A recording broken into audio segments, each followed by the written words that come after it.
hoje vamos fazer a avaliação e aplicação do Botox na pele masculina. Então hoje o paciente é um paciente de pele mais madura, realizou Botox apenas uma vez ao longo da vida, então é muito importante a gente fazer a avaliação e alinhar a expectativa em relação ao resultado que a gente vai alcançar com o tratamento com a toxina botulínica na pele masculina, especialmente quando o paciente tem pele madura. A gente sabe que quanto mais flacidez, mais cautela a gente tem que ter na hora de fazer o relaxamento muscular, principalmente porque esses pacientes, pelo fato de já ter a flacidez da pele, às vezes utilizarem a musculatura, especialmente dos músculos elevadores, para fazer a sustentação, por exemplo, da sobrancelha, a abertura do olhar. Então a gente tem que ter um pouco mais de atenção quando a gente vai fazer a aplicação da toxina botulínica na pele madura. No homem a gente vai então também ter atenção a alguns aspectos, algumas diferenças em relação à face da mulher, especialmente em relação ao posicionamento e arqueamento da sobrancelha, e também em relação ao tratamento do músculo orbicular. Eu falo que às vezes no homem é interessante que sobra normalmente alguma ruguinha para a gente poder manter aquele aspecto de naturalidade, não ficar com aquele aspecto muito travado, para também não gerar ali uma modificação também do sorriso, especialmente na face então do homem. Então, quando a gente vai avaliar a aplicação do Botox do terço superior, normalmente eu vou começar pelos músculos aqui da região da glabela. Então a gente vai ter os corrugadores, que são esse músculo que ficam logo acima da sobrancelha. A função deles então é aproximar e abaixar o supercílio. Então a gente sabe que a formação da ruga normalmente ela é numa posição contrária à contração do músculo. Então habitualmente os corrugadores eles vão fazer esse movimento que vai gerar então o resultado da formação dessas rugas, dessas linhas então verticais. Na pele mais madura, que é o caso do nosso paciente, antes de fazer a marcação, a gente tem que ter atenção em alguns aspectos. Então, o posicionamento da sobrancelha em relação à órbita. Então, aqui no caso dele, por exemplo, a gente vê que a sobrancelha ela está aqui nessa parte na borda inferior. Então, ou seja, já está praticamente aqui, entrando aqui na região do globo ocular. Então, a gente tem que ter bastante cuidado, porque quando a gente vai fazer a marcação, a gente deve marcar em relação ao músculo e não em relação ao posicionamento da sobrancelha, porque ele já tem uma pitose da sobrancelha, para que você evite, então, a aplicação da toxina nessa região, porque existiria, então, o risco de pegar a musculatura que faz, então, a abertura da pálpebra, tá? Então, quando a gente vai fazer a marcação, a gente deve sempre se atentar à posição real do músculo e não levar somente em consideração a posição da sobrancelha, porque a posição da sobrancelha ela pode variar de paciente para paciente. Então aqui a gente vê que ele já tem uma ptose dessa sobrancelha, e aqui a gente palpa aqui o rebordo dele, então a gente tem que tomar bastante cuidado. Um outro ponto de atenção na pele mais madura é o quanto esse paciente ele utiliza o músculo frontal, que é um músculo então elevador do terço superior, para manter a abertura do olhar, a abertura tanto da pálpebra, mas especialmente da sobrancelha. Então, antes de fazer a marcação e a aplicação, eu peço para o paciente fechar o olho devagar, pode fechar o olho bem devagarinho, e abre o olho devagar.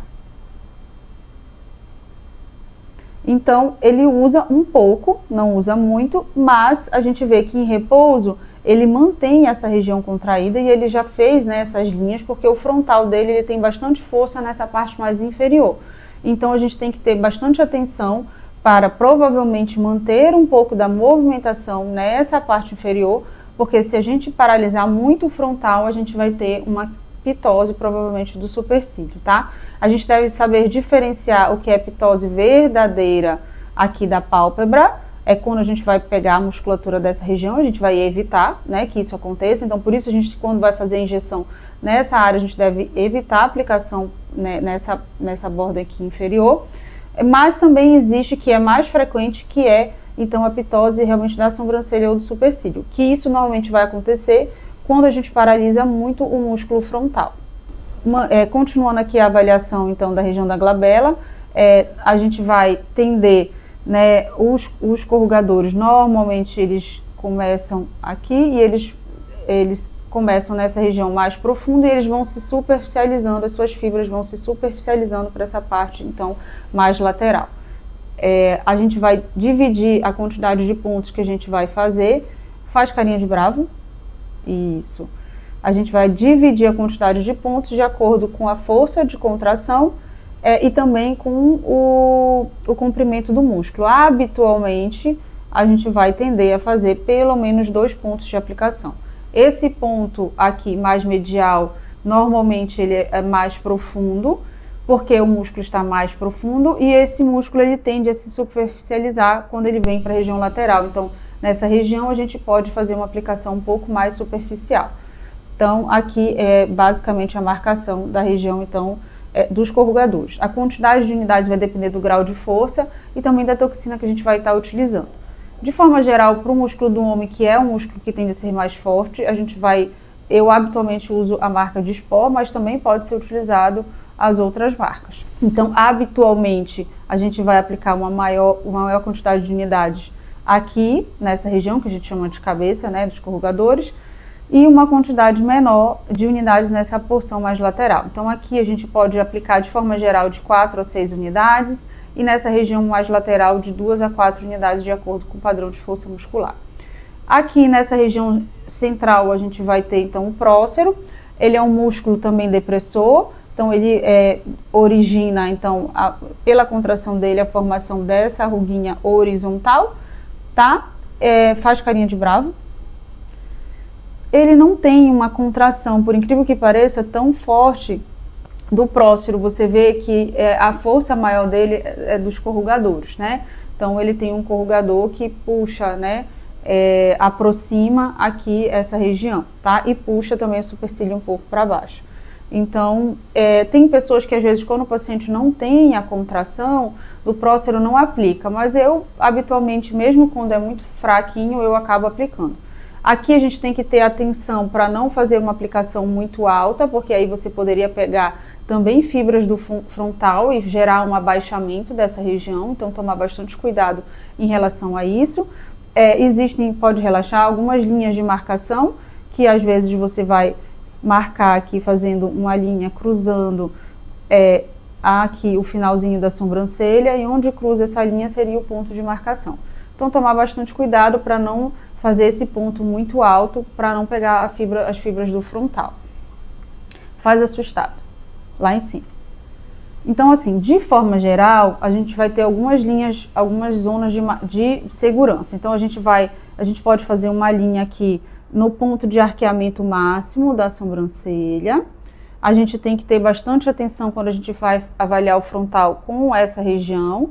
Então, a gente tem que ter bastante cautela com a aplicação dessa regiãozinha aqui, que é a regiãozinha temporal, porque essa região, normalmente o músculo tende a ser um pouquinho mais fraco e ela é responsável também pelo arqueamento e posicionamento da sobrancelha. Não é que a gente não possa aplicar, por exemplo, no caso dele, ele tem um frontal praticamente completo em relação a essa parte lateral, então provavelmente a gente vai precisar tratar. Porque se a gente tratar somente a região central e não tratar a região lateral, ele vai ficar com um arqueamento não muito harmônico da sobrancelha. Normalmente a gente vai tender a fazer a aplicação da região, fazendo uma linha aqui, né? Nessa região, a gente vai priorizar a aplicação nas regiões superiores, de forma geral, justamente para a gente deixar mais livre essa parte inferior, para não ter o risco de pesar, né, a fronte. Só que no caso dele, faz bem assustado lá. Faz bem assustado, isso. A gente vê que ele tem uma contração bem mais leve, bem mais fraca nessa parte superior, e a contração principal dele é na parte inferior. Então, nesses casos, a gente vai acabar tendo que tratar. O que às vezes eu faço, eu continuo aplicando, vou distribuindo às vezes os pontos de aplicação na parte superior. Nessa parte inferior, às vezes eu faço ou microdose ou pontos intradérmicos, distribuindo as unidades para fazer então um relaxamento mais suave dessa transição, para relaxar, mas sem fazer aquela paralisia muito intensa. Então, o caso dele é um caso mais desafiador, em que a gente tem que buscar o relaxamento, a gente tem que às vezes avisar que não vai tirar totalmente as rugas, mas pensando num benefício de abertura de olhar. Pode relaxar. Uma outra atenção que, você vê que ele usa, né, ainda o frontal para manter a abertura do olhar. Então a gente tem que tomar cuidado para dentro de um objetivo de tratamento dele, manter essa abertura aqui ou até abrir um pouco mais é mais interessante do que às vezes ficar totalmente sem ruga. Quando o paciente tem um grau muito importante de flacidez, às vezes eu não faço a toxina no frontal. Às vezes faço a glabela e faço somente o orbicular. Um outro ponto de atenção nele é que ele naturalmente ele faz um arqueamento da sobrancelha. Então, provavelmente a gente vai ter que fazer algum ponto aqui nessa região para evitar um excesso de arqueamento da sobrancelha. Uma outra atenção que a gente deve ter também em relação ao frontal é quando for fazer a aplicação aqui dos corrugadores, para a gente ser bem assertivo em aplicar dentro do músculo, e considerando também que a toxina vai ter um halo de ação em média, né, de 1 centímetro, 1,5 centímetros, que existe o risco desse halo, de acordo com a toxina que você vai utilizar, ele também subir um pouquinho e já pegar um pouquinho das fibras do frontal, para a gente não ter esse efeito de abaixamento do supercílio, que nos pacientes que têm excesso de pele, por exemplo, em pálpebra, gera bastante desconforto. Então, assim, antes de aplicar, a gente tem que alinhar e avaliar tudo isso. É um paciente que já teria indicação cirúrgica, né, para blefaroplastia, tanto para remover o excesso de pele da pálpebra e talvez até uma cirurgia de reposicionamento da própria sobrancelha. Então, normalmente quem executa esse tipo de procedimento é um cirurgião plástico ou um oftalmologista com especialização em oculoplástica. Então, assim, esse paciente, você vê que em repouso, ele usa constantemente o frontal para manter o posicionamento, então, do supercílio da sobrancelha. Então, a gente vai ter que ter bastante atenção. Para o tratamento, então, de toda essa região, vamos, então, fazer a marcação. Faz carinha de bravo, bem forte. Isso. Então, essa região, a gente pode, né, seguindo aquela linha, então, fazer um ponto aqui. Provavelmente, poderia fazer umas 2 unidades. Quando a gente vai fazer, então, a marcação aqui dos corrugadores, eu gosto de segurar quando eu vou fazer a aplicação músculo, para eu ter certeza que estou dentro dele. Então, você vai fazer a aplicação a 90 graus. Dependendo do tamanho da agulha que você vai utilizar, você vai entrar com ela praticamente toda, ou quase toda, pelo menos 2/3 da agulha. E aí você vem aqui, né, toca aqui o rebordo e segura o músculo para você ter certeza que você está fazendo a injeção dentro do músculo. Para fazer aquele pontinho lateral, então aqui nessa região a gente poderia fazer 5 unidades. Nesse segundo ponto também a gente pode superficializar um pouco mais. Então às vezes você pode entrar com metade da agulha, né? Dependendo da agulha que você vai utilizar, se é de 6 milímetros ou de 8 milímetros. Existem algumas pessoas que também fazem uma aplicação, em vez de fazer a 90 graus, faz nesse ângulo aqui a 45, para ter certeza que vai ficar um pouco mais superficial, porque a gente sabe que o músculo ele começa mais profundo e ele vai superficializando nessa regiãozinha lateral. Quando eu vou fazer a aplicação, eu gosto sempre de segurar o músculo e ter certeza que eu estou fazendo a injeção, então, intramuscular.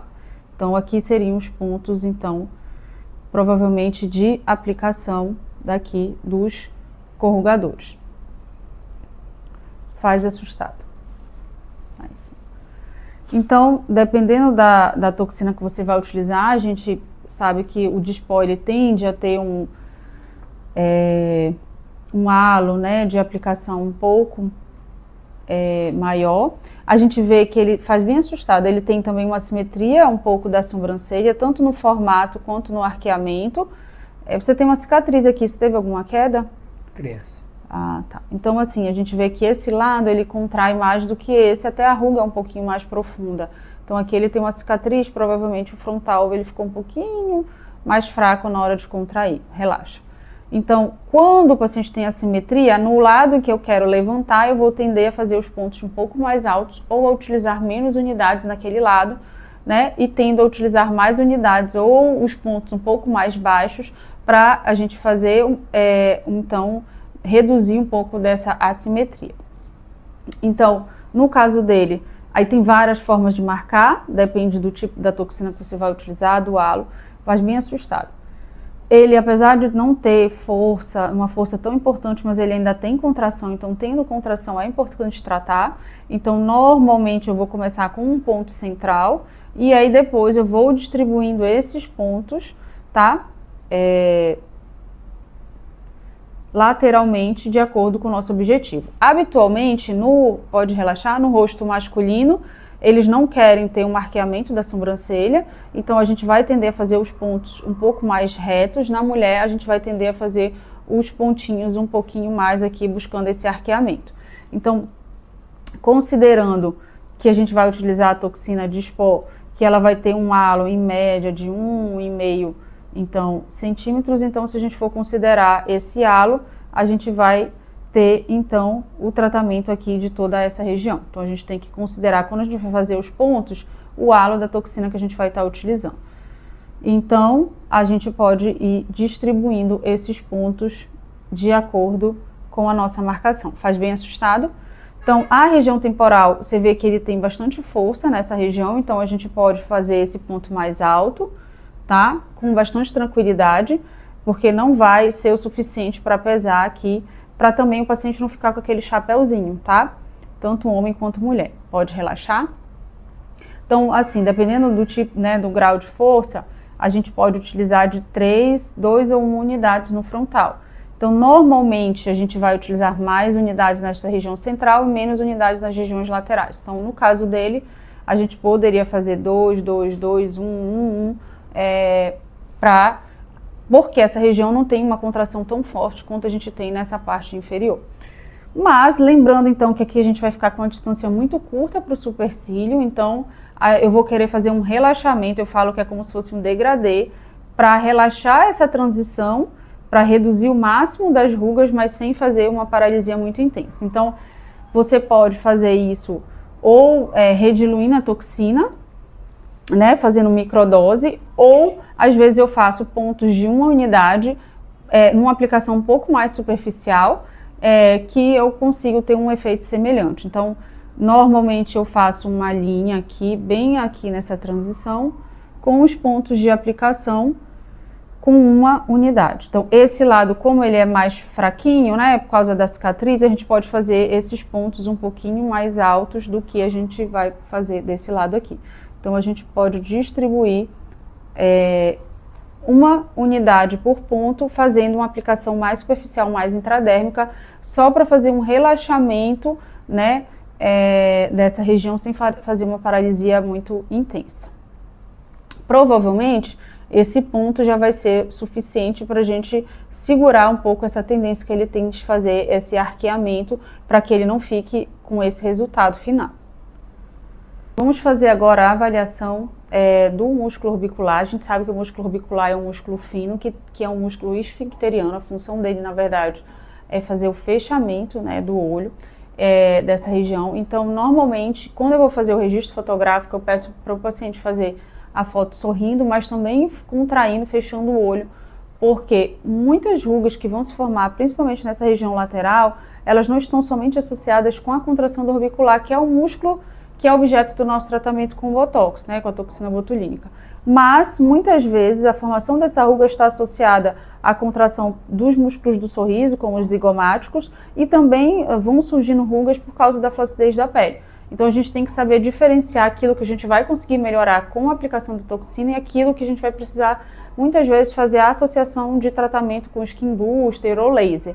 Tá? E a gente precisa avisar para o paciente antes de fazer o procedimento, antes de fazer o tratamento. Olha, então essa ruga a gente vai conseguir melhorar com a toxina, essa ruga a gente vai precisar, às vezes, associar outro protocolo de tratamento, para que o paciente ele tenha ali a expectativa bem alinhada com aquilo que você vai poder fazer com o protocolo, com o tratamento com a toxina. Então, normalmente o orbicular, a gente vai tratar a porção lateral do orbicular, dentro de uma zona de segurança. Habitualmente a gente vai dar pelo menos, né, um dedinho, pelo menos 1 centímetro, 1,5 centímetros do canto do olho como segurança, tá? Então, de forma geral, a gente pede para o paciente sorrir bem forte, isso. Então, aquilo que eu já havia falado, né? Eu gosto às vezes de dividir, vindo aqui do canto do olho, para a gente saber se o paciente ele vai ter indicação de fazer o tratamento da parte superior e também da parte, então, inferior ou lateral. Nesse caso, essas rugas inferiores que estão relacionadas à perda de espessura de pele, pode sorrir bem forte, isso. elas vão melhorar muito pouco com a aplicação do Botox. E a gente tem que tomar muito cuidado com essa aplicação baixa do Botox, porque ao sorrir e se a gente travar bem aqui, isso geraria aquele efeito que a gente chama de prateleira, né? Que vai surgir esse tipo de resultado e não é um resultado esteticamente agradável, então geraria um excesso de projeção da bochecha. Não é bonito em nenhum tipo de paciente, nem mulher, mas especialmente no homem. Então, assim, quando o paciente ele sorri, forma ruga, mas tem essa tendência de projetar a bochecha, a gente deve evitar a aplicação da toxina nessa região. Então, ele seria um paciente com uma indicação excelente de fazer skin booster, por exemplo, ou também um laser fracionado para ajudar nas linhas que já ficaram marcadas pelo fato de não ter começado a fazer tratamento anteriormente, tá? Então, ri novamente, ri bem forte, isso. Fecha o olho, aperta o olho bem apertado. Então, na verdade, a forma mais adequada de se avaliar o orbicular é contraindo, né? Então, aqui a gente vê que a contração máxima dele é realmente nessa parte mais superior. Pode relaxar? Então, aqui a gente consegue fazer a marcação aqui nesses dois pontinhos. Eu não aplicaria a toxina nessa região aqui. Então, aqui, em média, o orbicular ele vai ser tratado...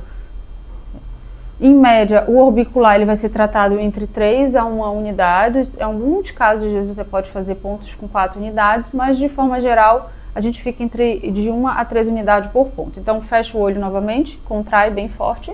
Então, aqui a gente vê que é um músculo que tem a função de realmente fechar, e a gente vê que a contração mais importante dele, do orbicular, é realmente nessa parte mais superior. Pode relaxar.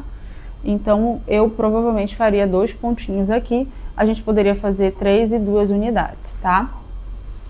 Quando a gente fala na aplicação na parte da pálpebra inferior, a gente tem que ter bastante cuidado quando o paciente ele já tem flacidez, né?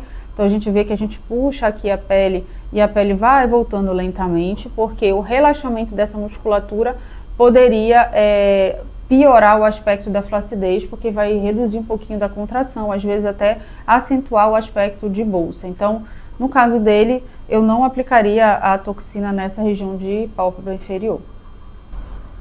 Então aqui, esse lado, ele tem até uma contração um pouco mais forte, né? Então assim, eu gosto de fazer essa divisão, pegando aqui o canto, né? Só pra gente saber se ele vai ser um paciente que vai se beneficiar com a aplicação inferior. Então, normalmente, assim, de forma geral, se não tivesse, né, esse excesso de flacidez, essa tendência de projeção, em outro paciente a gente poderia fazer 3 pontinhos aqui nessa região, mas no caso dele eu vou optar por não fazer esse ponto mais inferior por causa disso que eu falei, desse excesso de tendência de projeção e gerar aquele efeito de prateleira.